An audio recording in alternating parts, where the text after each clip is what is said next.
Yes, I was born in Leningrad at the time. Kind of that was later on changed to St. Petersburg in the former USSR. I lived there until I was 16, after which I moved to, with my family to the United States, to California first. I started making art quite early. Kind of I was influenced by my parents' friends who, especially one woman who was a curator in the Hermitage. So it was always kind of a choice for me to really pursue my education in the arts. The project started with an article that I read in the Russian newspaper that was claiming that they found the mythological site of Hyperborea. And Hyperborea is basically northern Atlantis. It's a land of the Golden Age. And I was familiar with that through my kind of education, but I always thought it was more of a myth rather than an actual location. So usually the way I structure the kind of each exhibition is that there is a film which basically is a kind of a storyline and trajectory for the events and locations where it takes place.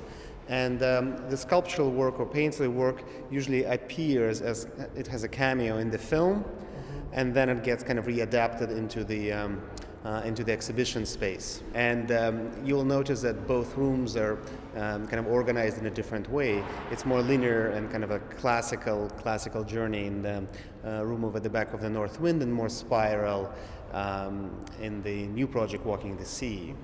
So in this room, we're in sort of the main gallery room at the Blaffer. Talk about this amazing sculpture that we have right here. Yes, it's, well, the Hyperborea, like I thought that, well, if we're to be objective, there must be a witness to Hyperborea, and of course it would be a mammoth. So part of the film takes place in St. Petersburg, and St. Petersburg Museum of Natural History, which I think is third oldest in the world, has the very first mammoth that was ever found. So I thought, that's my witness. So, and he appears, of course, in the film. So I decided to give him a role in the sculptural installation. And basically, I decided to use a scientific method where anthropologists would find a piece of a bone and then reconstruct what would have been appearance of the like a dinosaur or so on. So I'm using actual mammoth tusks, which are about 30,000 years old. And what I'm doing kind of like a fictional, formal gesture. And for that, I'm using a 3D scan of a human bone, which is kind of like my clay, and which in this gestural form reconnects the mammoth tusks. And the way it's exhibited, I'm showing it on this kind of iron poles that would be kind of the traditional manner to present the like mammoth skeleton in the Museum of Natural History. Right. But something like one of the tasks was really to keep the lightness, even though the form is quite massive. It's about 16 feet tall.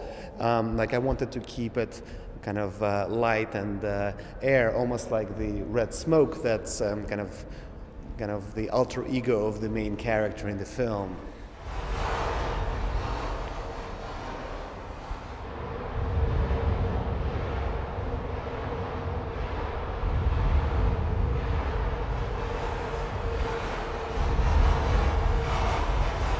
Well, the second project, is called Walking the Sea. It's based around the territory of the Aral Sea. It's the sea between Uzbekistan and Kazakhstan and Central Asia that has dried up within the last 40 years. And it was one of the biggest bodies of water. Probably like in the 60s, it was about the size of Mediterranean. At this point, 95% of it is gone. So it's one of the biggest ecological disasters of the 20th century. And the reason what happened to the Aral Sea, I should probably tell the story, is that it was a Soviet project which wanted to revive a cotton industry in Uzbekistan, and what was done, the two rivers that were feeding it were diverted to the cotton fields. and which caused this disaster. So, I mean, in a way, it's almost like a ready-made earthwork, you know. So I wanted to explore it kind of through that, and the project of Walking the Sea is basically walking with a big mirror structure on my back, reflecting the landscape within the landscape. And one of the central pieces for the exhibition is a tapestry. And what it is, it's aerial shots of Aral Sea over from 1989 to 2012. So I wanted to create kind of like a conceptual sequence where the sea becomes the cotton and the cotton becomes a representation of the sea, as the tapestry is woven with cotton. Yeah. So it was very interesting, kind of the project of creating the utopia and making the utopia. So it's really kind of an attempt for me to talk about that part of the world in the 20th century, and kind of to provide kind of like a documentation of that.